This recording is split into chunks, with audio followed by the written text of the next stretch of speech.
Iran और Israel के बीच तनाव थमने का नाम ही नहीं ले रहा है। 13 जून को ईरान के खिलाफ इजराइल के द्वारा ऑपरेशन राइजिंग लॉयन लॉन्च किए जाने के बाद दोनों देश लामबंद है। ईरान में 170 से ज्यादा जगहों पर 720 सैन्य बुनियादी ढांचों को निशाना बनाते हुए इजराइल ने हमला किया। ईरान के टॉप अधिकारी और परमाणु वैज्ञानिकों समेत 14 सीनियर अधिकारी मारे जा चुके हैं। ईरान ने जवाबी कार्रवाई करते हुए करीब 200 बैलिस्टिक मिसाइलों और 100 ड्रोनों से इजराइल को निशाना बनाया। इसके साथ ही तेल अवीव और यरूशलेम समेत सैन्य और नागरिकों वाली जगह पर भी हमले किए गए।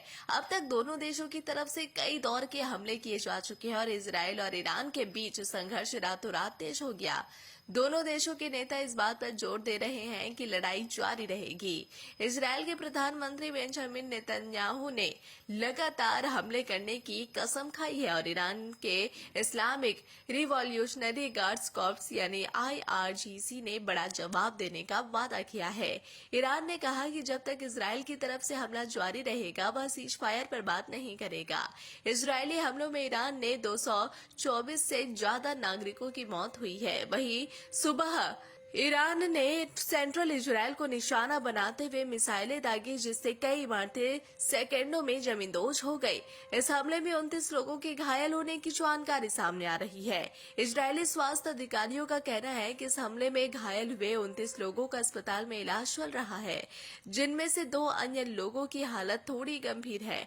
घायलों में 10 वर्षीय बच्चा भी शामिल है। इससे पहले ईरान के हमलों में करीब 14 इजरायली नागरिकों के मारे जाने की खबर सामने आई थी और करीब 390 लोग घायल बताए जा रहे हैं। ईरान और इजराइल के बीच तनाव थमने का नाम ही नहीं ले रहा है। 13 जून को ईरान के खिलाफ इजराइल के द्वारा ऑपरेशन राइजिंग लॉयन लॉन्च किए जाने के बाद दोनों देश लामबंद है।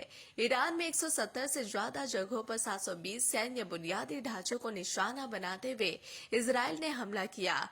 ईरान के टॉप अधिकारी और परमाणु वैज्ञानिकों समेत 14 सीनियर अधिकारी मारे जा चुके हैं। ईरान ने जवाबी कार्रवाई करते हुए करीब 200 बैलिस्टिक मिसाइलों और 100 ड्रोनों से इजराइल को निशाना बनाया। इसके साथ ही तेल अवीव और यरूशलेम समेत सैन्य और नागरिकों वाली जगह पर भी हमले किए गए। अब तक दोनों देशों की तरफ से कई दौर के हमले किए जा चुके हैं और इजराइल और ईरान के बीच संघर्ष रातों रात तेज हो गया। दोनों देशों के नेता इस बात पर जोर दे रहे हैं कि लड़ाई जारी रहेगी। इजराइल के प्रधानमंत्री बेंजामिन नेतन्याहू ने लगातार हमले करने की कसम खाई है और ईरान के इस्लामिक रिवॉल्यूशनरी गार्ड्स कॉर्प्स यानी IRGC ने बड़ा जवाब देने का वादा किया है। ईरान ने कहा कि जब तक इजराइल की तरफ से हमला जारी रहेगा वह सीज फायर पर बात नहीं करेगा। इजरायली हमलों में ईरान ने 224 से ज्यादा नागरिकों की मौत हुई है। वहीं सुबह ईरान ने सेंट्रल इजराइल को निशाना बनाते हुए मिसाइलें दागी, जिससे कई इमारतें सेकंडों में जमींदोज हो गई।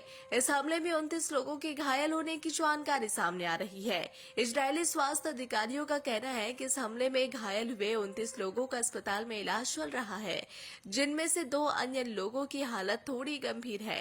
घायलों में 10 वर्षीय बच्चा भी शामिल है। इससे पहले ईरान के हमलों में करीब 14 इजरायली नागरिकों के मारे जाने की खबर सामने आई थी और करीब 390 लोग घायल बताए जा रहे हैं।